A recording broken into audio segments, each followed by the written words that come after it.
Hey guys, today we're gonna be reacting to What is wrong with HYBE's management? HYBE can't keep a group together. Artists keep leaving. They must be doing something wrong. They're probably the world. If you've been on social media lately, you've probably seen comments like this. Every time a member leaves a HYBE group, even before they debut, the conversation immediately turns into another debate about whether there's something fundamentally wrong with the company. As you know, HYBE ex Geffen announced that Lexi is going to drop out of Saint Satin, and she also issued her own statement. But is that actually true? Is there really something fundamentally wrong with a company? The honest answer is that none of us would actually know unless you work with HYBE or Blift or Source Music or Adore or any other label under the company. None of us knows exactly why an artist decided to leave. Everything beyond the official statement is speculation. So instead of pretending to know, why don't we just do something more useful? Let's look at the pattern. Because once you zoom out and look at K-pop as an industry, not just HYBE, you will start noticing something very interesting. Losing a member is not unusual. It's actually pretty common. Sure, as if they're a HYBE problem. They're not. They're actually a K-pop problem, or maybe not even a problem at all. They're simply part of how this business works. And for us to understand that, I think we need to go back. Before Blackpink debuted, the lineup actually looked very, very different. One of the most well-known trainees was Mion. She trained alongside Jennie, Jisoo, Rose, and Lisa for years. And just months before the debut, she left. She went to Cube Entertainment and she debuted under with Idol. There's nothing unusual there. Now we can go and look at post debut. Girls' Generation lost Jessica during the what many would consider to be the peak of the group's career. It actually became one of the biggest stories in K-pop history and still a big mystery to this day. Wonder Girls experienced multiple lineup changes throughout their career. Yuna left just months after debut due to health reasons. Sunmi stepped away, mm, Sunya left, she got married and started a family. If we go to YG, 21 lost Minzy. She did not renew her contract. Blackpink's members all renewed as a group, but actually chose different agencies for their individual careers. Red Velvet followed a similar path, with every member pursuing solo activities outside of SM Entertainment while remaining part of the group. And then you can go to boy groups. Of course, who can forget TVXQ? They didn't just lose a member, three members filed a lawsuit against SM Entertainment in a legal battle that permanently changed K-pop forever. Many of today's standard contract protection can actually be traced back to that case. And then younger than them, EXO lost Chris, Luhan, and Tao during the group's rise. Today, SM is still involved in legal disputes with EXO members Baekhyun, Chen, and Xiumin over contract-related issues. They are still technically part of EXO, but they're not performing. They're not a part of the tour. They weren't part of the other activities. 2PM lost its leader, J Park, in one of the most public departures of its generation. NCT has also experienced member departures before contracts mm, even reached their expiration.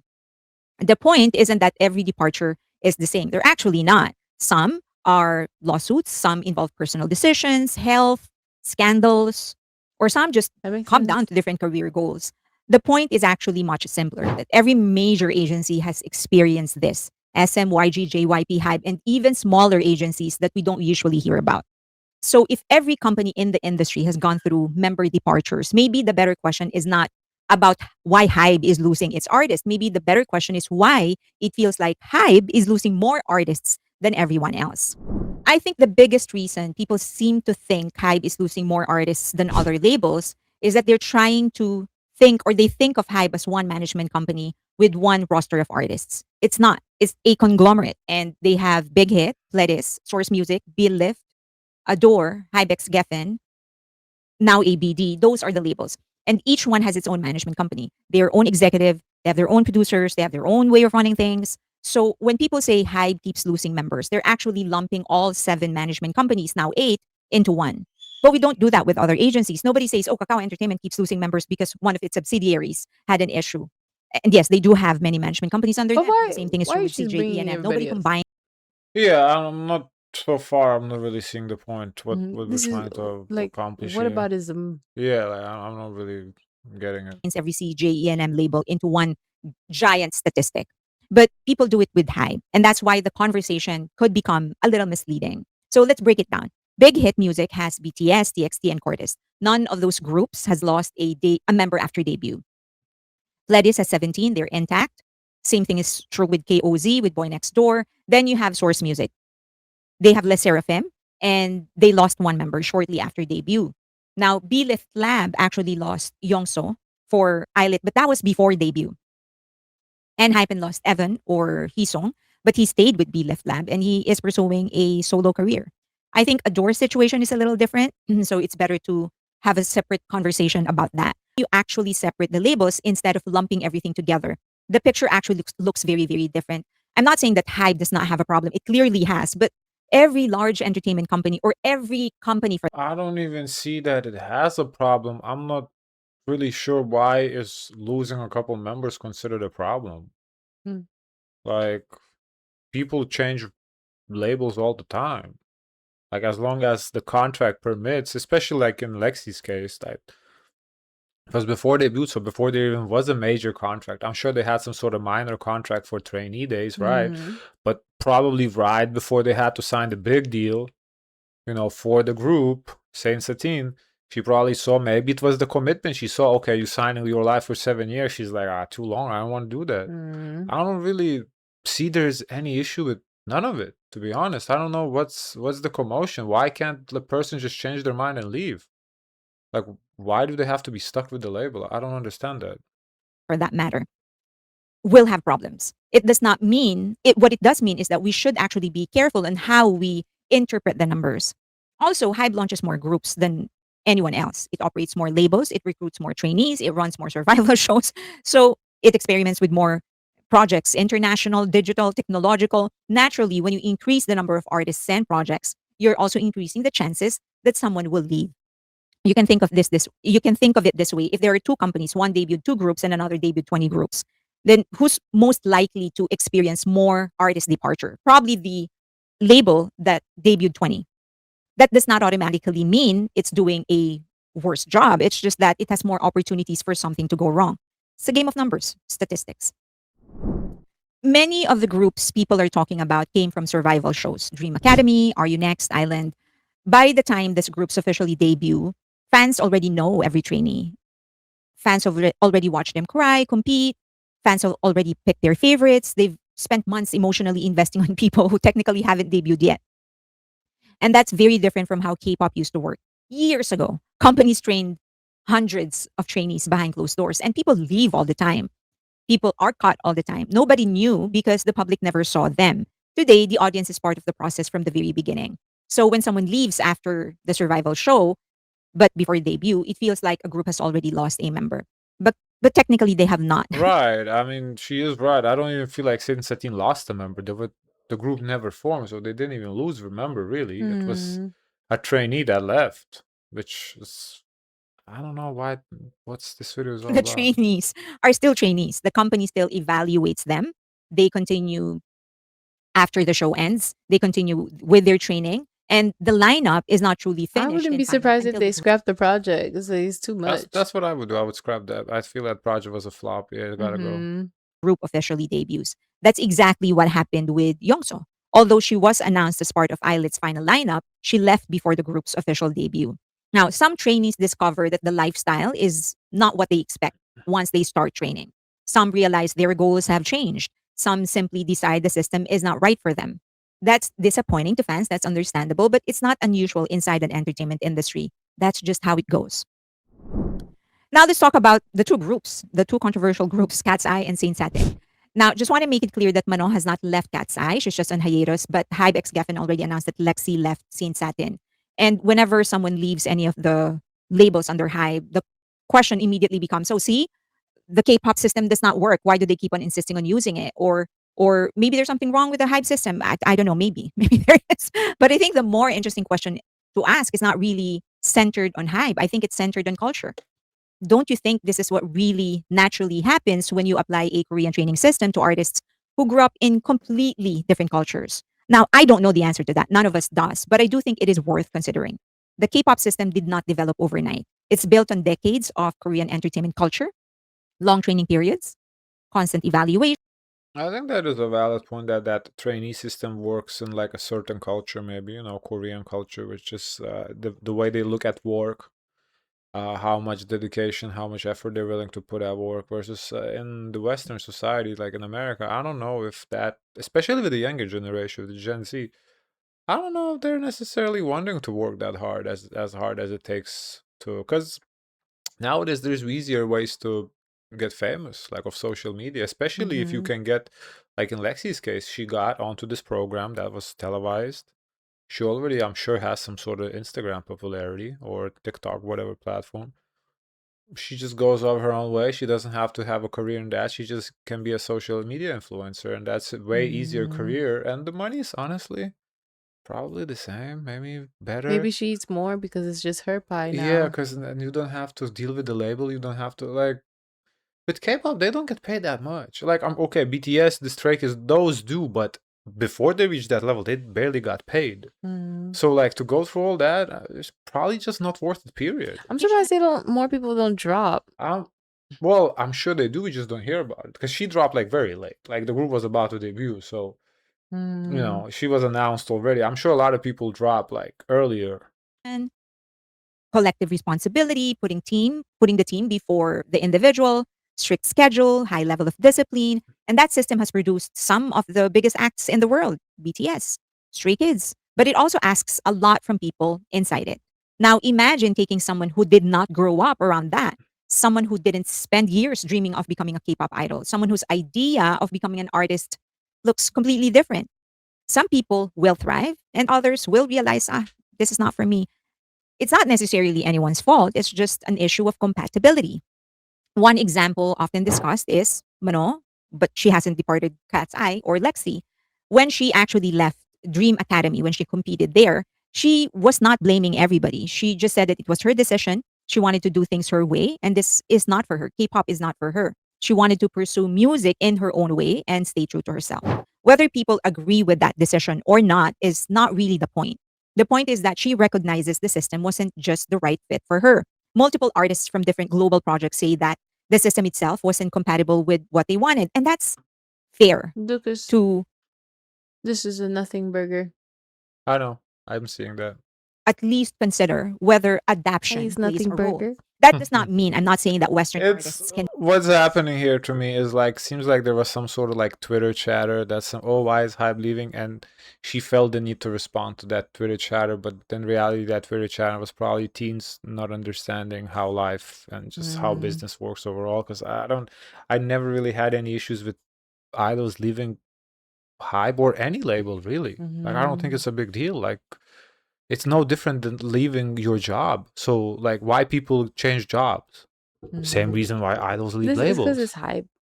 not succeed in K-pop. Obviously, they the can. most part of life, man. We've seen international idols build incredible careers in Korea. Likewise, many artists have built successful careers overseas by adapting to different industries and different expectations. But look at the pattern. Lexi is Swedish. Mano is from Switzerland. The ones that actually Oh, got Lexi's left behind in Swedish? Cat's Eye, they're all I didn't know Asians. that. Again, I'm not saying that Western artists will not succeed. I mean, that is a little bit different. If she's Swedish, you know, that, you know, European, well, Another European. again, Doing European activities. I don't disagree that this is what European is like, but that's what the YouTube consensus is what European is like. At least on the West. Well, shit, maybe just in the West Europe. I don't know, because in East Europe, it ain't like that. But all the videos we do about Europe, everybody is like, oh, they don't work, you know, take breaks, all that. I don't know nothing about that in East Europe. So, but shit, maybe it is. The K-pop industry. They can. Many already did. But not everyone will. And that is okay. One thing I think fans sometimes underestimate is how much culture influences the way people work. When people hear the word culture, they think food, language, holidays, clothing. But culture goes much deeper than that. It influences how people respond to authority, how they handle criticisms, how they resolve conflict, whether they value individual expression or group harmony first. Culture define our perception of success. Even something as simple as arriving early to practice or speaking up during a meeting can be viewed differently depending on the culture someone grew up in. None of those approaches is inherently better than others. They're just different. So if a company builds its entire system around one set of cultural expectations and recruits people from all over the world, it shouldn't be a surprise if some people adapt more easily than others. That's not unique to K-pop. That's just something that happens in multinational companies, international sports teams, the military, universities, workplaces around the world, nonprofit organizations. Whenever people from different background come together under one system, there will be an adjustment period. and there will be tension. Hmm. There will be disagreements. Some people will stay, some people will leave. That's simply part of working across cultures. I actually think we're spending way too much time asking the wrong questions. Whenever someone leaves a company, everyone immediately asks what happened, whose fault it was, who screwed up.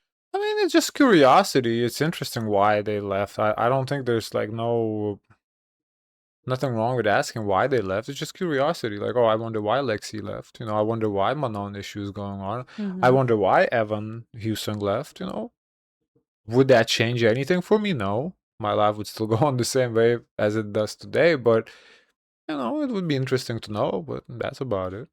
I guess those are fair questions. We're curious people. But unless you are a part of the company, you will never really know the answer to that question, or you will never Right. know the full story. So I think it is more progressive, beneficial to ask what happens after they leave. Let's look at JYP Entertainment. J Park left under one of the biggest controversies K-pop has ever seen. At that time, he eventually built one of the most successful independent careers in Korean music. More recently, NMIX member Jennie left the group. Not long after, she signed with another agency and she returned as a solo artist. As we all know, GOT7, when they left JYP, they actually got rights over their name. They are now promoting individually under different companies and as a group. They own their name. J.Y. Park, the founder of JYP, has said on several occasions that one of JYP's entertainment, one of their principles is not to stand in the way of a former artist once they leave. Now let's look at HYBE. Yongseo left before Eilidh debuted. She went to another company. She debuted under All Day Project. Garam left Le Sserafim and is about to return as an actress. Song left Enhypen and he debuted as a solo artist and he's actually bagging brand deals, one brand deal after another. Mano, while on hiatus, is being given gigs that seems to be more aligned with what she actually wants, more on the influencer side. Former trainees, former members, they continue their career elsewhere or they continue to be supported within the agency. YG is actually similar. CL has been able to pursue a solo career. So did Dara and even Menzi. I mean, that's how it should be. Just because you leave the label doesn't mean your life ends and your career is over. Like, you should have the same opportunity to. But they would think, oh, the company will blackball you or create a situation where no one wants to work with you, and that's obviously not the That's case. a bad business practice. Then you're not gonna get people signed. Well, you will get because some people will always be desperate, but you're not gonna get the top talent to sign Mm. with you. Like, I don't see a point in that. G Dragon after he left, TOP and Taeyang, they're all pursuing solo careers. Now, it's very different for SM Entertainment. Entertainment has actually faced criticism from fans and even former artists who said they struggled to promote in South Korea after leaving the company. I think the biggest example would be the split of TVXQ. The That's what I legal was battle lasted thinking. for years, and television appearances for the former three members became a frequent topic of discussion among fans. Jessica Jong has hinted about the challenges that she faced after leaving Girls' Generation in terms of promoting in Korea. That's why much of her promotions shifted to China. More recently, EXO members Baekhyun, Chen, and Xiumin, they actually remain part of EXO, But but they're not that's promoting. kind of also why SM don't really have the top tier talent. Mm. And that's the whole thing about SM. SM don't make groups with stars. They make everybody identical. They're all about the, you know, the unity in the group. The fucking, what's the word? Synchronization. So like they don't want nobody to stand out. Yeah, because Mm. they can't get a star. Because who want to work with a company like With the that? group.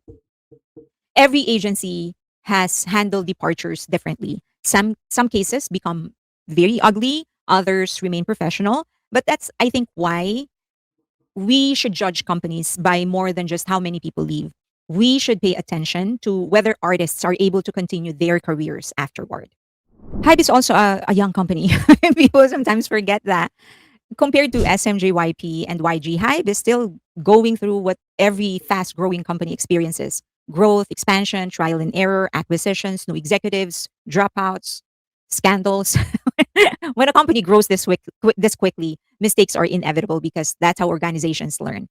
SM had its TVXQ lawsuit. It changed K-pop forever. YG has dealt with years of public controversies. How many of its idols or artists actually have been convicted of crime? Even the CEO itself has been convicted of a crime. JYP experienced the J-Park controversy and multiple lineup changes in Wonder Girls, and then more recently, Vicha controversy. No major entertainment company has avoided painful lessons. And of course, HYBE won't. Thus, that's Hmm. simply part of. Alright. Yeah, I mean, I don't disagree with her. I mean, her point is valid. I'm just more so like confused. What's the need for this video? Because I feel like everything here was self-explanatory. I don't think there was nothing here. I don't take a rocket Yeah, I don't think it's scientist. rocket science. I think there's nothing wrong with hype. It's just how business works. Nothing wrong with any of the labels, really. Just Okay, guys, of course, let us know your thoughts. Forget to like, comment, and subscribe. Join the Discord and zoys, zoys, zoys. Share as much kindness as possible.